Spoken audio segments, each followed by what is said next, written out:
YouTuber Shane Dawson is digging into why TanaCon truly failed in a new 3-part documentary style vlog. So guys, this is a wild ride and we want to hear your theories. Is Good Times a legitimate company? Do you blame Tana or the company? And are you going to be keeping up with the next video Shane makes on the subject?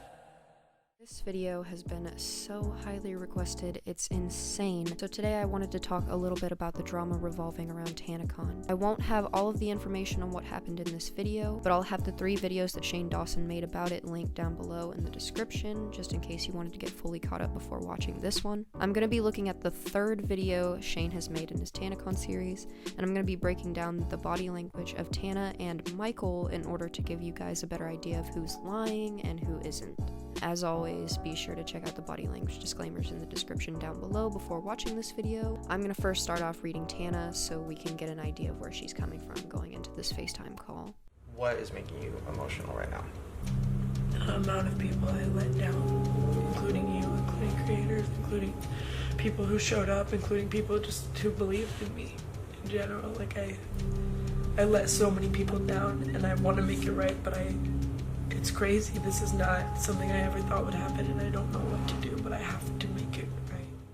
I just want to say that immediately going into this, Tana seems to be coming from a good place. Her body is singing with her, she's scanning the right parts of her brain for her responses. You can tell that this is something that's been on her mind a lot recently because she doesn't have to search too far into her memory to gauge some kind of emotion. She really feels bad and it's showing. And that took over. Having you guys on my side was very new and different and all that kind of stuff, but I do want you to know, but it doesn't fucking matter, that I sat in meeting after meeting after meeting with them, still deciding things like, I want this panel to go at this time, I want these people to do this, I want this kind of booth, I want there to be food and water, I want there to be great security, I spent so much time, but it wasn't good enough. You can't do it in 2 months, you can't do it when you're 20 years old and you have no experience in this industry, and you're right.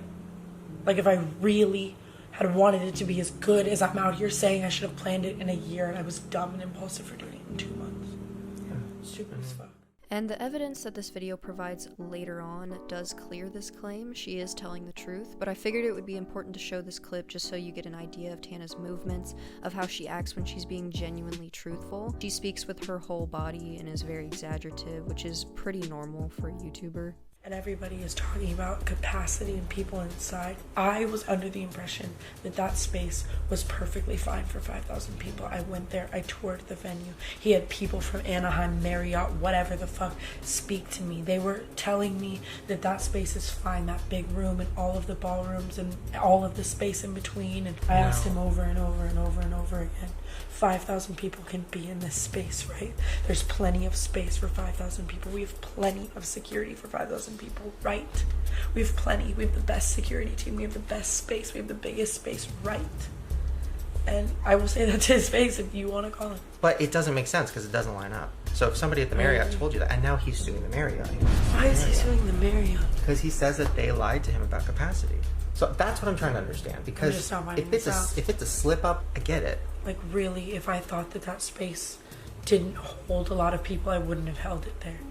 100% honestly with you. Like, I wouldn't have held TanaCon in a space where I thought it wouldn't hold those people. But I also know fucking nothing about planning conventions. Yeah, and that's the truth. And I honestly think that that is one of the biggest reasons why TanaCon failed. I mean, you have 2 people in their 20s trying to plan a convention in less than 2 months. It's just not gonna work out realistically. Okay, now that we've gotten Shane's initial interview with Tana read, I'll get into the FaceTime call with Michael. If you don't know, Michael Weiss is the CEO of Good Times, the company that Tana worked with closely to create TanaCon. You were just very reassuring to me that everything was going to be fine in the hands of the things that I couldn't control. You know, I can only do so much. What am I going to do personally? Background check every security guard. You made me feel like you had that done, Michael. And we did. Like, we hired the only security team that was there, and they were great. They assured us they were great. We had a contract with them. Like, But then I get word back that you're telling people that it's just people in shirts, that it's not even good security. Like, people getting sunburned and outside, and I'm devastated, and I'm just, like, speechless at this point. So you'll have to forgive me because there really isn't much footage that I could effectively read during this conversation. The camera doesn't stay focused on Michael for too long, but I'll read what I can and I'll pull a few clips from the video Shane did exclusively with Michael. It does concern me though that Michael said he hired the only security team available. If you listen to Michael talk long enough, you'll pick up on a lot of his borderline verbally abusive and manipulative language. Not a fan. The shit that your clients have told me over the past 2 days, I can't get out of my head. Everyone's fucking... That is so disgusting. That is actually so sad. Every single one of your clients that went to TanaCon came up to me at my birthday party and told me they were too afraid to tell me that you were gonna fuck me over. That they get fucked over by you constantly and that I should have listened to everyone who told me not to work with you, and that like on and on and on and on. Every single one of your biggest clients told me how much money you've taken from them, how much you've hurt them. Like Okay, I'm sorry. I'm gonna have to kind of rapid pause really quickly because these next few scenes have so much going on. First off, I want to stress again how dramatic Tana can be with her movements. I'm gonna show you a different clip taken from the same video for reference. So I want you guys to take note of how heated Tana got just now, and this is what she looks like. I feel like that's really, really stiff. And the slow rocking back and forth makes me think that she's not being as exaggerative because she's using some of her brain power to make this situation seem more than it actually was. It's not to say that she's lying, but I don't think that these conversations necessarily went down the exact way that she's saying they went down.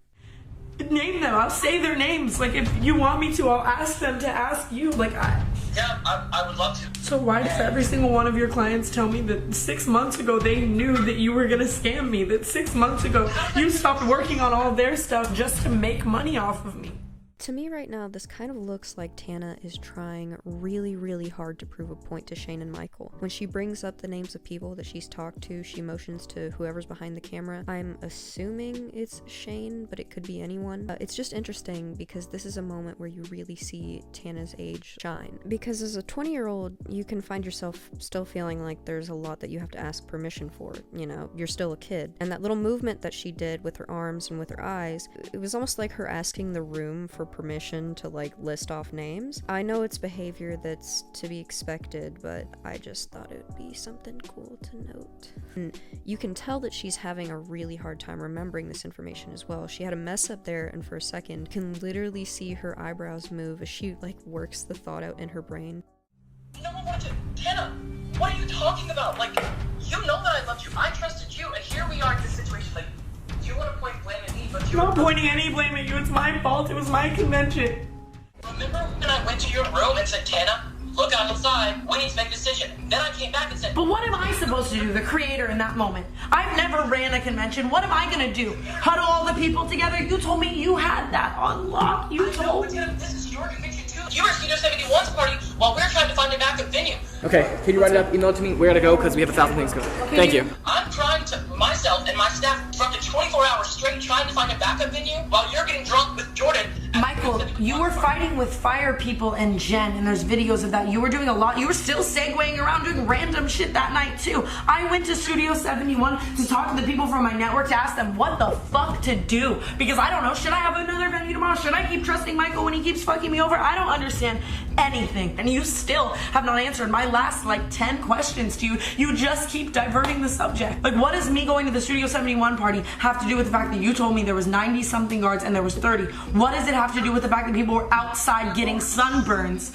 and you were telling me that everyone was being let in fine? From what I saw, yes, backstage, on stage, doing all the things, everything looks smooth. But when I see videos of people fighting with security that you hired, telling my fans that no one wants to meet them and to go the fuck home and pushing them and all that kind of shit, that is where I do look to you. You told me they were the best. You told me. And don't get me wrong, Tana, I'm just as pissed about security too.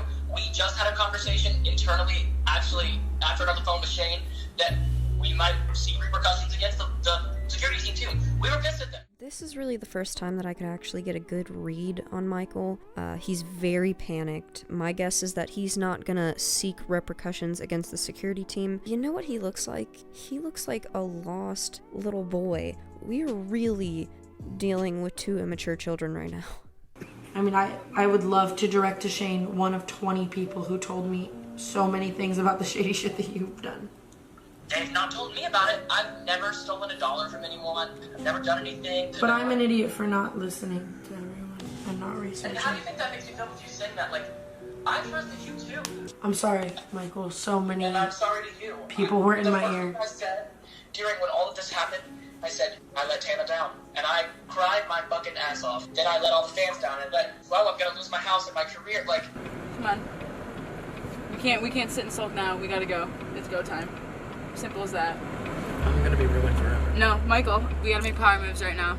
all we can do is apologize and try to make it right. If that is the one thing that we can agree on, I agree that it needs to be made right with every person. He's not looking at Tana when he's saying that, and he's spending a whole lot of time fiddling with his thumbs. It's kind of strange that he's really not showing any emotion or compassion when he's telling her this. Like, his stiff head bobs are helping him keep the rhythm of his wording, almost like he's reciting a script that he doesn't know very well, and quite frankly, it's making me angry.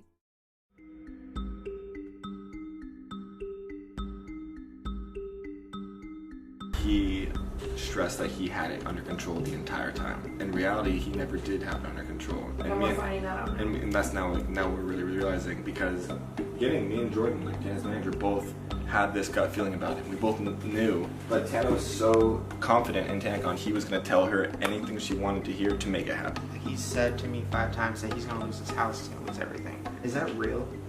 Because that's like fucking crazy. That's like a lot. That's like, is that real? I don't know how to like say this to you, because it's like, I don't want to paint anyone as the bad guy but me. I fucked up. But a lot of people, including me, know how Michael really is, and his house is owned by his parents, or he rents it, or he's fine. Like, he's fine.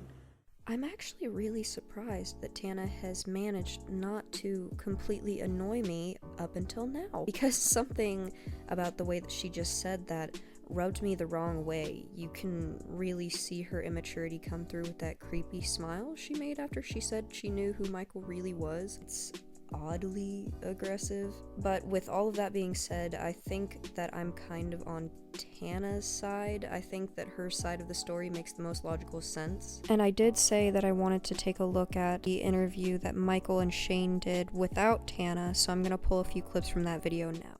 For the record, we are looking into litigation against the Marriott. We're 100% going with litigation against the Marriott. At the end of the day, Marriott fucked us over.